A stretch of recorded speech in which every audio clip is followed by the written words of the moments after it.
Love you, superstar. Episode 10 एक सबक। Rocky कुछ कहना चाहता था, लेकिन उसके बोलने से पहले ही आलिया ने उसकी कमर में पिंच किया।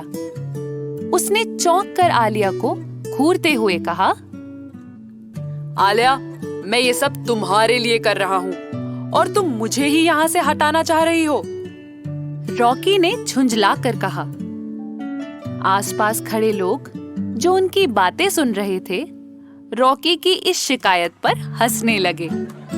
आलिया ने उन पर एक नजर डाली और रॉकी की तरफ वापस घूमते हुए उसे चुप कराते हुए कहा, शट अप रॉकी, प्लीज कुछ देर के लिए चुप हो जाओ।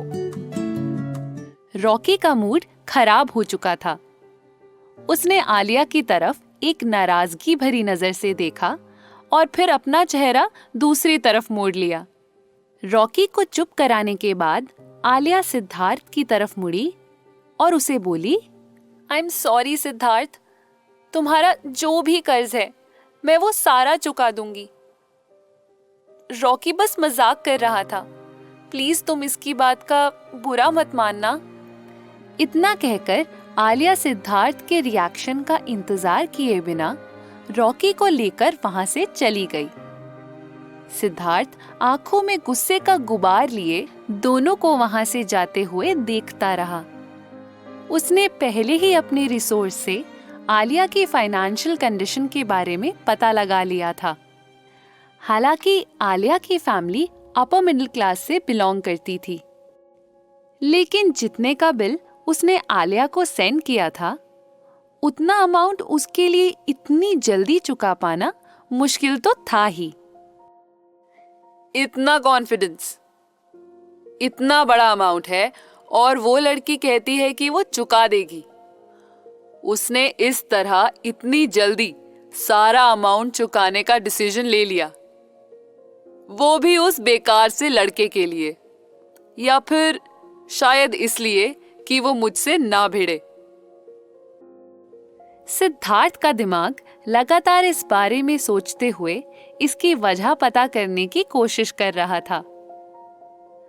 आलिया रॉकी को घसीटते हुए बाहर ले आई और उसको अपने छोटे छोटे पंच से मारते हुए बोली, क्या तुम्हारा दिमाग खराब है? सिद्धार्थ को सबके सामने चैलेंज कर रहे हो? तुम्हें जरा भी अकल नहीं है ना? पूरे कॉलेज में उसके इतने सारे फैंस हैं। वो अगर तुम्हें उससे भिड़ते हुए देखेंगे तो तुम्हें छोड़ेंगे नहीं। रॉकी के ऊपर आलिया के पंचेस का जरा भी असर नहीं हुआ था। फिर भी वो जोर से चीख कर बोला, ओह, इतनी जोर की पंच मारा है तुमने मुझे। इतना दर्द हो रहा है कि अभी की अभी मुझे हॉस्पिटल लेकर चलो, वरना मैं यहीं मर जाऊंगा। अच्छा, अगर मेरे नाजुक हाथों के पंच से तुम्हें इतना दर्द हो रहा है तो फिर एक काम करो, यहीं पर मर जाओ। रॉकी से यूं हंसी मजाक करते हुए आलिया थोड़ी देर के लिए भूल चुकी थी कि अभी अभी उसने सिद्धार्थ को क्या कहा था। कुछ देर बाद रॉकी ने कहा, कैंटीन चलो, कुछ खाकर आते हैं। हाँ, लेकिन बिल तुम पे करोगी, ओके? रॉकी के बिल पे करने वाले जिक्र से आलिया को फिर से वही बातें याद आ गईं।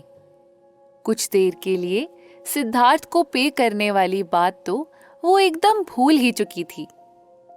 इस ख्याल के दोबारा आते ही आलिया की सांसें जैसे भरी सी हो गई थी। उसने फिर से मन ही मन सोचा कि उसे अपने पापा को सब कुछ बता देना चाहिए। पापा जरूर कुछ न कुछ वे आउट निकाल ही लेंगे।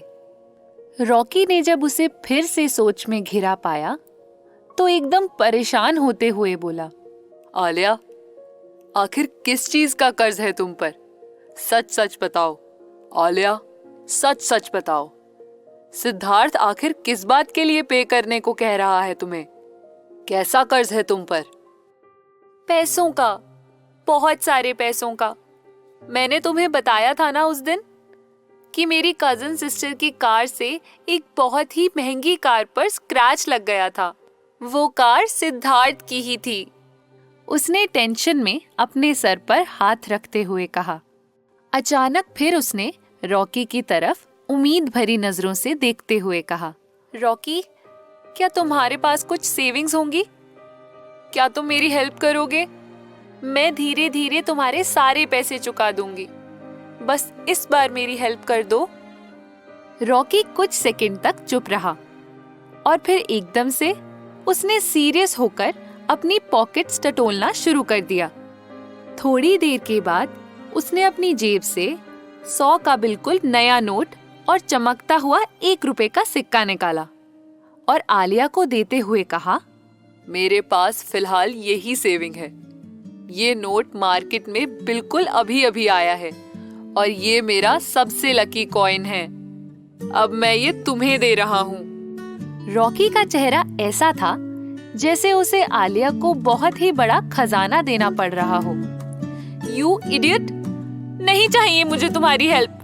रखो इसे अपने पास और निकल जाओ यहाँ से। और अब कभी मुझसे मिलने की कोशिश मत करना। अच्छा ठीक है, मिलने की कोशिश नहीं करूंगा, सीधा आकर मिल ही लूंगा। तुम मेरी बेस्टी हो ना, प्लीज मुझसे नाराज मत हो। रॉकी ने उसे फिर छेड़ते हुए कहा, तुम बहुत बुरे हो रॉकी, इसलिए अब से मैं तुम्हारी बेस्टी भी नहीं हूँ। आलिया ने उसे छोड़कर आगे बढ़ते हुए कहा। रूठने मनाने के इस पूरे इंसिडेंट्स के दौरान दोनों ही इस बात से बेखबर थे कि कोई दूर खड़ा लगातार आलिया और रॉकी को घूर रहा था। रॉकी के साथ हल्की नोकझोंक के बाद आलिया को अपना खराब मूड थोड़ा बेहतर होता हुआ महसूस हुआ।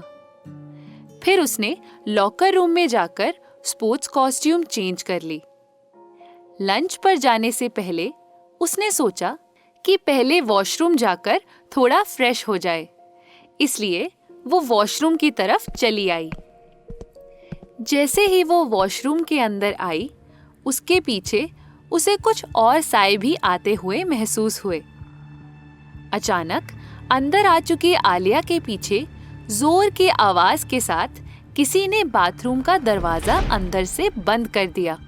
आलिया ने पीछे मुड़कर देखा तो वहां अदिति 2 और लड़कियों के साथ खड़ी खतरनाक ढंग से मुस्कुरा रही थी। क्यों आलिया, सिद्धार्थ के साथ फ्लर्ट करके मजा आ रहा है ना? उसने आलिया के करीब आते हुए कहा। ये क्या बकवास है? आलिया ने झुंझलाते हुए पूछा। फिर उसे महसूस हुआ कि आलिया को उनसे नॉर्मल तरीके से बात करनी चाहिए, इसलिए उसने थोड़ा ठहर कर पूछा, मैं समझी नहीं, तुम क्या कहना चाहती हो? नाटक बंद करो। सबको पता है कि तुम सिद्धार्थ ओबरॉय के साथ कैसे लगातार फ्लर्ट करती आ रही हो।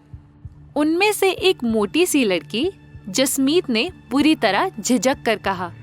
आलिया अभी तक उन लोगों की बातें समझने की कोशिश ही कर रही थी। तुम बहुत अच्छा ड्रामा कर लेती हो। तुम जैसी ड्रामेबाज से हमें ऐसी ही उम्मीद थी कि तुम अपने मुंह से खुद कुछ कबूलने नहीं वाली। तीसरी लड़की नेहा ने मक्कारी से कहा, हम लोग इससे बहस क्यों कर रहे हैं? इसे तो बस सबक सिखाओ। कहती हुई अदिति ने उन दोनों को इशारा किया। आलिया अभी भी नहीं समझ पाई थी कि ये सब आखिर हो क्या रहा है, लेकिन उनकी बातों से साफ पता चल रहा था कि उन लोगों का इरादा अच्छा नहीं था। अदिति ने अपना हाथ उठाया और आलिया को मारने के लिए तेजी से आगे बढ़ी।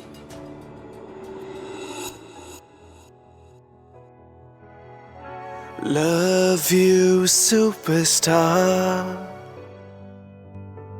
यहाँ बस इतना ही। आगे की कहानी जानने के लिए सब्सक्राइब करें पॉकेट एफएम चैनल को और बेल क्लिक करके अगले एपिसोड का नोटिफिकेशन पाएं। लेकिन आप सारे एपिसोड अभी सुनना चाहते हैं तो डाउनलोड करें हमारा pocket FM app. Link description में है, जहां आप पाएंगे इस शो के सारे एपिसोड्स और साथ ही इसके जैसे और भी बेहतरीन शो। तो देर किस बात की, अभी डाउनलोड करें पॉकेट एफएम ऐप।